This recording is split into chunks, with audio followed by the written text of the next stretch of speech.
जितने भी विकार मन में बैठे हैं, जितने भी पाप के ख्याल मन में हैं, वो सब इसलिए है क्योंकि हम होश में नहीं हैं, क्योंकि हमने भुला दिया है मृत्यु को। अब जैसे ही मृत्यु का नाम आता है बहुत लोग कांपने लगते हैं कि क्या अपशकुन की बात हो गई, अशुभ बात हो गई, ये भी बात कहीं की जाती है। पर आप सोचिए कि जो सत्य है वो अपशकुन कैसे हो जाएगा। ऐसा तो है नहीं कि नाम ले लेंगे तो अभी तुरंत आ जाएगी और नहीं लेंगे तो कभी नहीं आएगी, ऐसा है क्या? आप भूले रहेंगे तब भी आएगी और याद रखेंगे तो और आनंद से आएगी। हम ऐसा करते हैं जैसे शुतुरमुर्ग करता है। कहा जाता है कि हिंसक जानवरों की रक्षा से बचने के लिए शुतुरमुर्ग अपना सिर बालू में गाड़ लेता है, रेत में नीचे, और उसे यह लगता है कि अब मैंने अपना शीश, अपना सिर रेत में गाड़ लिया है, अब मैं सामने किसी को नहीं देख रहा हूं तो वो भी मुझे नहीं देख रहा होगा। अब हम आंख बंद कर लें, हम सोचें कि आप सबको हम नहीं देख रहे हैं तो आप भी नहीं देखते होंगे।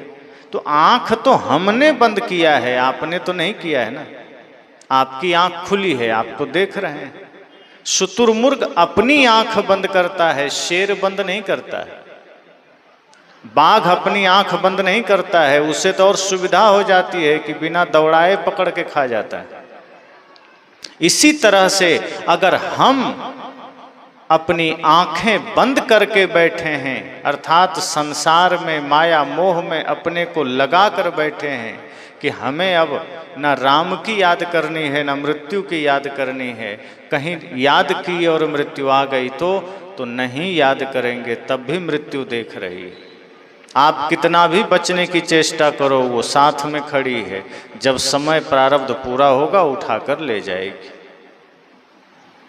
इसलिए सद्गुरु संतों ने कहा कि अगर पाप कर्म से बचना चाहते हो तो मृत्यु की याद करो, उसकी याद बनी रहेगी तो किसी से विरोध नहीं करोगे, गाली नहीं दोगे, झूठ नहीं बोलोगे, जीवन में कोई पाप नहीं करोगे। जीवन थोड़ा है, हम पाप करते चले जाते हैं। प्रकृति ने इतना सुंदर जीवन दिया, शरीर कितना सुंदर दिया।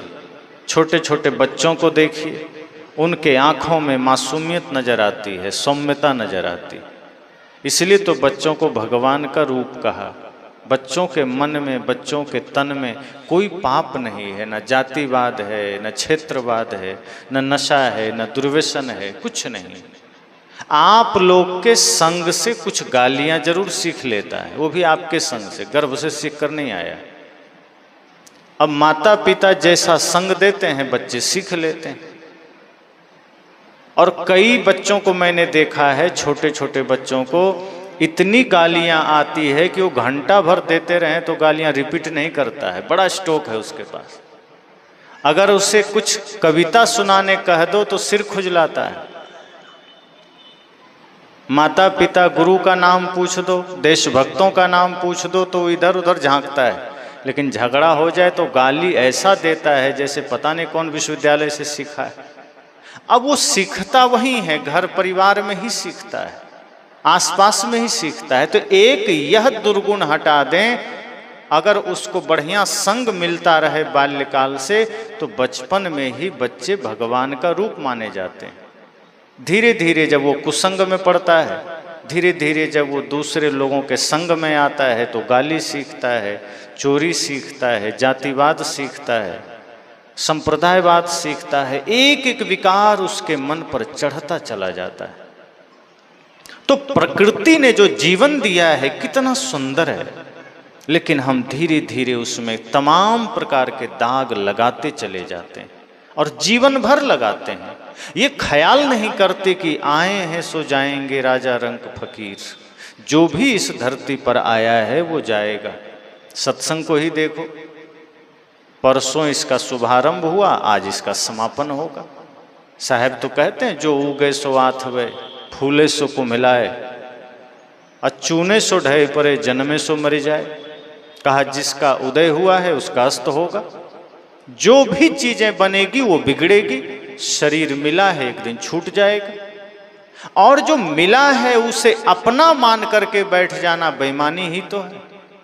आपको कहीं जाना है शहर, किसी से आपने गाड़ी मांग के लाया, या कोई करुणावश आपको अपनी गाड़ी दे दिया कि ठीक है आपको जरूरी है लीजिए मेरी गाड़ी जाइए। अब आपका धर्म क्या है कि जिस काम के लिए गाड़ी मिली है गाड़ी लीजिए, बढ़िया से तेल डलवाइए, शहर जाइए, काम करवा के गाड़ी वापस कर दीजिए। पर हम बेईमान हो जाते हैं, गाड़ी लेकर आते हैं, फिर कोई लेने आता है तो कहते हैं कौन गाड़ी, कैसी गाड़ी, कब दिया था, अरे ये हमारी गाड़ी है, कहा तुम्हारी है, अभी हमारी हो गई। यही सोचकर हम फिर गाड़ी नहीं लौटाते हैं। यही शरीर के साथ फिर बाद में जिसकी गाड़ी है पुलिस को लेकर आता है, उठा ले जाता है, इज्जत भी जाती है, दोबारा कभी गाड़ी देता भी नहीं है। यही हम करते हैं। प्रकृति ने शरीर दिया किराए का कि लो इससे तुम मुक्ति का काम करो, भक्ति का काम करो, परमार्थ करो, दान करो, पाप मत करना, और फिर समय आएगा तो इसका त्याग भी कर देना, वापिस भी कर देना, रखना मत, और रख भी नहीं पाओगे। लेकिन हम क्या कहते हैं, ना हमें तो यहीं रहना है। बुढ़ापा आ जाती है, आदमी कहता है नहीं नहीं हमें तो यहीं रहना है। एक आदमी परिवार से थोड़ा सा परेशान हुआ तो भगवान को याद करने लगा कि हे प्रभु, हे राम, हमको उठा लो, बुला लो अपने पास। राम जी ने सोचा ये आदमी रोज सुबह उठता है, हमको याद करता है, भगवान उठा लो, चलो आज चलते हैं। तो आ गए सच में राम जी, कहे चलो जी समय हो गया। कहा कौन? कहा रोज सुबह याद करते हो कि प्रभु हमें उठा लो, हम आ गए। कहा आप सच में आ गए, हम तो ऐसे ही बोल देते थे, आप सीरियस में ले लिए। राम जी ने कहा तुम मजाक करते हो, अब तो चलना पड़ेगा। कहा प्रभु हमें तो दुख होता था, बच्चे से, परिवार से, कष्ट में हमने कह दिया प्रभु उठा लो, जाना कौन चाहता है। राम जी ने कहा अब तो जाना पड़ेगा। कहा अच्छा थोड़ा समय दे दो, पोता का मुंह नहीं देखा हूँ, एक बार पोता हो जाए फिर आ जाना लेने। सोचा राम जी मानेंगे नहीं, चलो कुछ टाल दें। अब पोते का जन्म हुआ, राम जी देख रहे थे, तुरंत पहुँच गए। कहे अब चलो। कहे आप तो मेरे ही पीछे पड़ गए, दुनिया में इतने लोग हैं और के पास जाइए, एक बार नाम क्या ले दिया, आप तो पीछे ही पड़ गए। अरे पोता का जन्म हुआ है, अभी कैसे चल दें, थोड़ा बड़ा होने दीजिए, अब इसकी भी शादी हो जाए फिर चलेंगे। राम जी ने कहा चलो एक मौका तुमको दे देते हैं। पोता भी बड़ा हुआ, शादी भी हो गई। राम जी फिर आ गए, कहे अब चलोगे कि नहीं, अब तो तुम बिस्तर से उठ भी नहीं पाते हो, अब तो अवस्था भी ढल गई है, चलो। उसने कहा प्रभु लगता है नहा धो के मेरे पीछे पड़ गए, हम नहीं जाना चाहते, जाइए, आज के बाद आपका नामे नहीं लेंगे, जाइए। राम जी ने कहा मैं तो चला जाऊंगा, लेकिन पीछे से यमदूत आ रहा है, तेरा समय पूरा हो गया, तू भले ही ना जाना चाहे लेकिन तुझे जाना तो पड़ेगा। जिंदगी ये किराए का घर है, एक ना एक दिन निकलना पड़ेगा। मौत जब तुमको आवाज देगी घर से बाहर निकलना पड़ेगा। तुम चाहे जितना कोशिश कर लो, जितना जोर लगा लो, राम खाली लौट सकता है पर मौत खाली नहीं लौटेगी, क्योंकि राम दयालु हैं, छोड़ के चल दिए।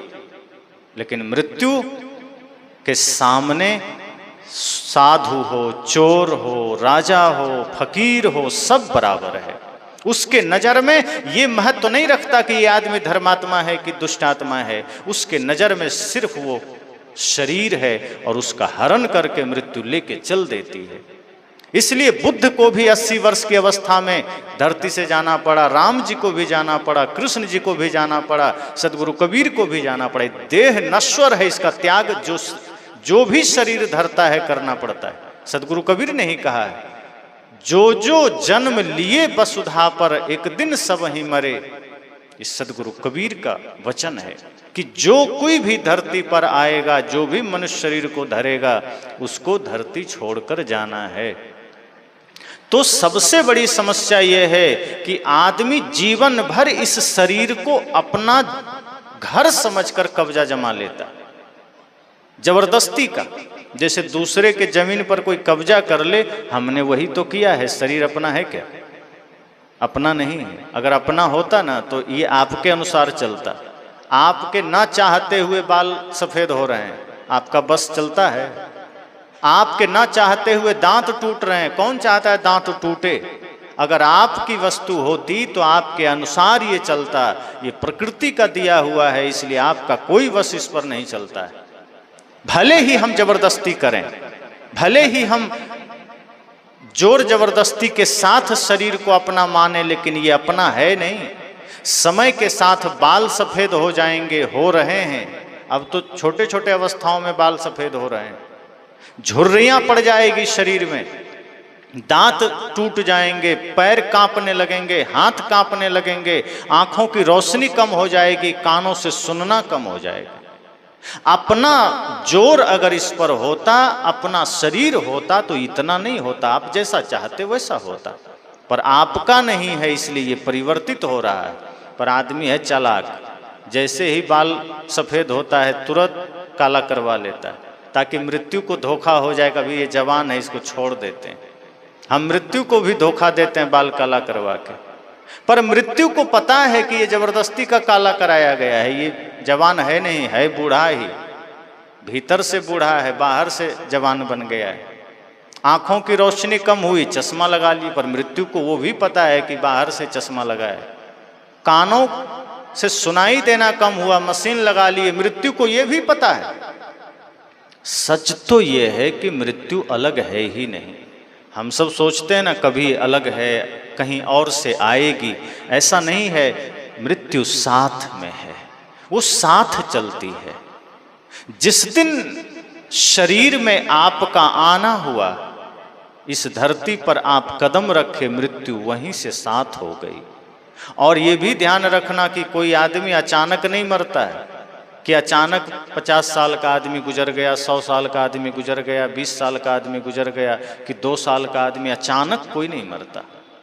जन्म लेते ही मृत्यु शुरू हो जाती है। एक एक पल आदमी मरता है, एक एक दिन मरता है, एक एक क्षण वो क्षीण हो रहा है। बस अंतर इतना है कि हम उस एक एक पल की मृत्यु को देख नहीं पाते। दिखाई कब पड़ता है? जब अचानक पूर्ण रूप से प्राण निकल जाता है, तब हमें दिख जाता है कि अब ये पूरा विराम हो गया, और इसलिए हमें दुख होता है। और संत कहते हैं कि धर्म यह सिखाता है कि आप एक एक क्षण के परिवर्तन को देखना शुरू कर दो, एक एक क्षण की मृत्यु को देखना शुरू कर दो। डर नहीं होगा, क्योंकि तब आप जान लोगे कि आपका कुछ नहीं हो रहा, जो तन आपका है ही नहीं, उसी का नाश हो रहा है।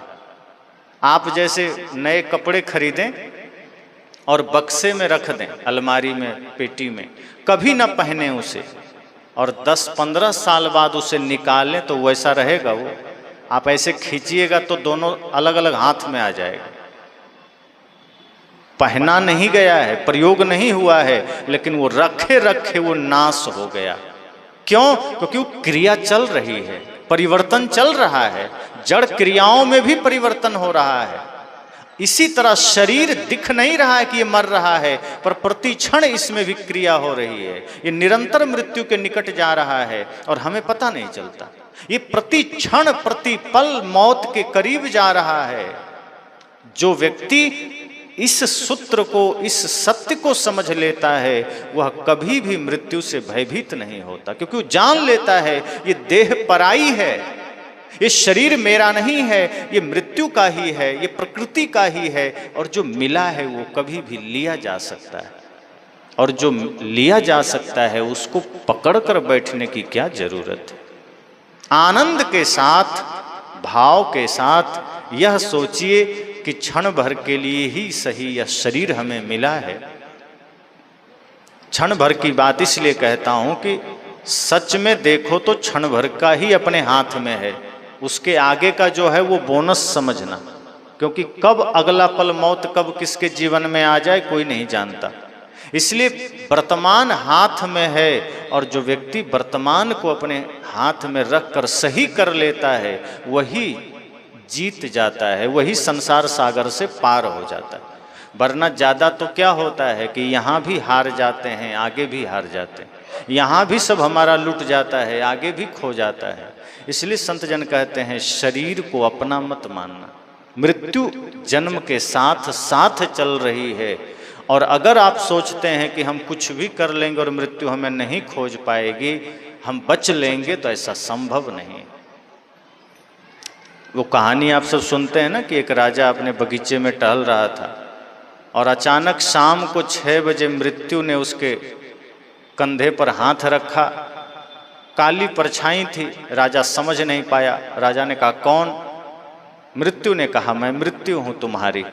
कहा तुम मेरे पास? कहा क्यों आई? कहा ठीक अभी से 24 घंटे बाद हम तुम्हें लेने आएंगे। तुम राजा हो इसलिए 24 घंटा बिफोर सूचना दे दिए हैं, वैसे किसी को देते नहीं, तुमको दे दिए हैं। कोई बचा हुआ काम है कर लेना, कोई गलती जीवन में किए हो माफ़ी मांग लेना, कुछ धर्म कर लेना, पुण्य परोपकार कर लेना, क्योंकि 24 घंटे बाद ये शरीर तुमसे छीन लिया जाएगा और दोबारा फिर कभी मनुष्य जीवन में आओगे इसकी कोई गारंटी नहीं। राजा तो डर गया। अब वो धर्म सत्संग करने के बजाय अपने दरबारियों से पूछा कि मृत्यु ने हमको हमारे बगीचे में देख लिया है, बड़ी समस्या हो गई, क्या करें? तो दरबारी सब भी बड़े ज्ञानी लोग थे। उसने कहा कि मृत्यु ने आपको यहाँ देखा है ना, आप ऐसा करिए तेज दौड़ने वाला घोड़ा मंगाइए, बैठ के निकल जाइए, रात भर दौड़ते रहिए और कहीं दूर निकल जाइए, मृत्यु को क्या पता कि आप भाग गए। राजा ने कहा बड़ा ज्ञानी आदमी मालूम पड़ते, चलो तुमको इनाम देंगे अगर बच के आ गए। अभी तो घोड़े की व्यवस्था किया जाए। सबसे तेज घोड़े की व्यवस्था हुई। जलपान लाद करके घोड़ा पर राजा सवार हुआ। घोड़ा भी बहुत तेज था। वो रात भर चलता रहा, कितने गांव शहर नगर पार कर गया, जंगल पार कर गया, पहाड़ पार कर गया, दिन में भी चलता रहा। और जाते जाते हिमालय के भी पार कहीं एक सुदूर बिरान में जाकर राजा खड़ा हुआ। शाम हो गई, ठीक 6 बजने वाले थे। खड़ा होकर के घोड़े को धन्यवाद दे रहा था कि वाह तुम पहले क्यों नहीं मिला, कल ही तुम मुझे मिले हो, 24 घंटा तुम दौड़ते रहे और हमको इतना दूर लेकर आ गए कि मृत्यु कौन कहे, मृत्यु का बाप भी यहाँ नहीं खोज पाएगा। अभी खुश हो रहा था, सुस्ता रहा था। जैसे ही 6 बजा, कंधे पर वही काली छाया ने हाथ रखा और कहा तुम आ गए जी। राजा ने कहा तुम कौन? कहा मृत्यु। का तुम यहाँ भी? कहा अरे हम बड़ी चिंता में थे क्योंकि तुम्हारी मृत्यु इसी जगह लिखी थी और हम चिंता में थे कि तुम हो यहाँ से सैकड़ों किलोमीटर दूर, तुम यहाँ पहुँचोगे कैसे और हम तुमको उठाएंगे कैसे? तुम्हारे दरबारी को धन्यवाद जो तुमको ऐसी सलाह दिया, और तुम्हारे इस घोड़े को धन्यवाद जो एकदम परफेक्ट समय पर तुमको यहाँ ले आया। वाह हमारा काम पूरा हो गया। और राजा को उठा ले गया। मृत्यु ने कहा कि धन्यवाद तुम्हारे घोड़े को जो तुम्हें समय पर ले आया। जगह कोई भी हो, व्यक्ति किसी न किसी भांति समय पर पहुंच जाता है। हम जिससे बचकर भागने की सोचते हैं वही जगह हमारी मृत्यु का कारण बन जाता है।